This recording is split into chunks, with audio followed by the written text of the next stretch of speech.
negotiations that climaxed in this ceasefire agreement. I've, of course, read the agreement, the text, and I've read some commentary, but I didn't follow it very closely. I was working on a book on Gaza, which was preoccupying me. My basic feeling, I don't want to quote a feeling. My basic understanding is the following. Number one, there is a interesting analogy to what just happened with the ceasefire.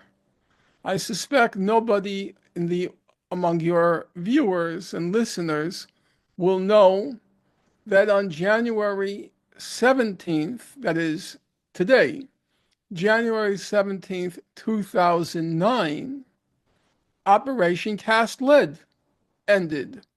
That was the Israeli assault on Gaza. At the time, it seemed like a very large assault. It lasted from December 26th till January 17th, what Amnesty International called 22 days of death and destruction. And you know why it ended? It's an interesting story of great relevance with the recent developments in Gaza. It ended because President Obama was going to be inaugurated president. And he didn't want this sideshow in Gaza to distract attention from his coronation. And so he told Israel, end the attack, and it did. Very obediently, it did as the master ordered them being Israel, to do. In the current situation, as you will recall, about a month ago, President Trump announced that if the hostages were not released at the time of his inauguration, there would be all hell to pay. Now,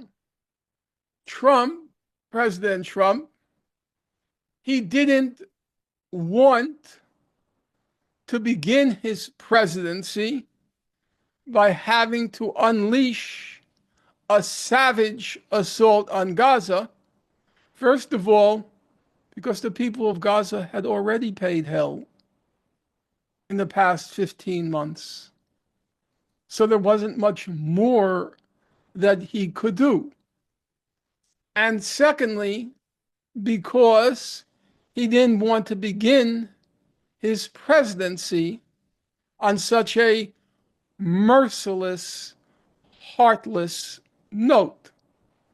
And so he read the Riot Act, or his emissary read the Riot Act to Netanyahu, as in signed the agreement which apparently doesn't differ in any significant way from the agreement that was agreed to in May of this past year.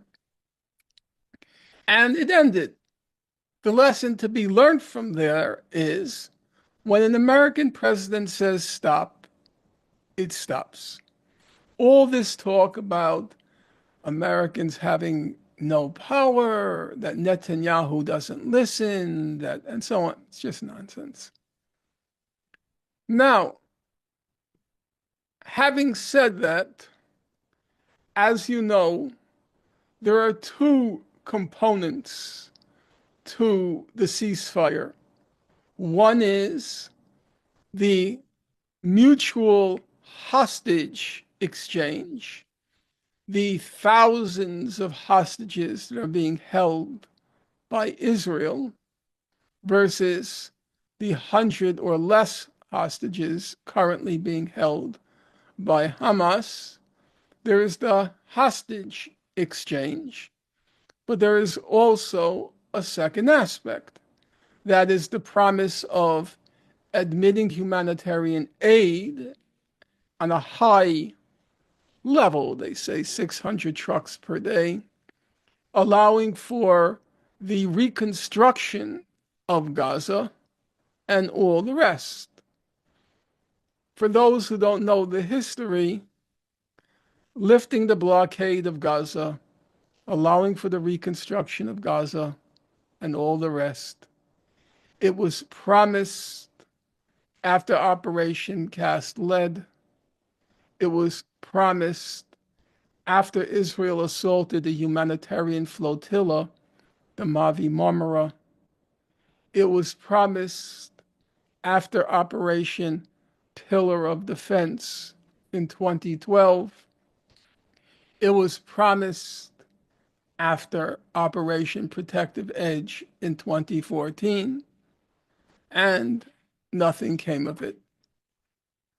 As at the time of Operation Pillar of Defense, the defense minister was Ehud Barak, and he said they were signing an agreement to end the operation, these high-tech killing sprees.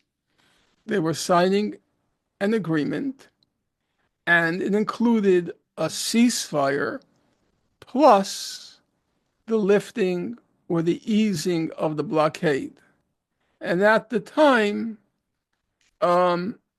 Barak told the other Israeli officials who were debating whether to sign the ceasefire plus the end of the blockade or the easing of the blockade, he said, quote, "A day after the ceasefire, no one will remember what is written in that agreement."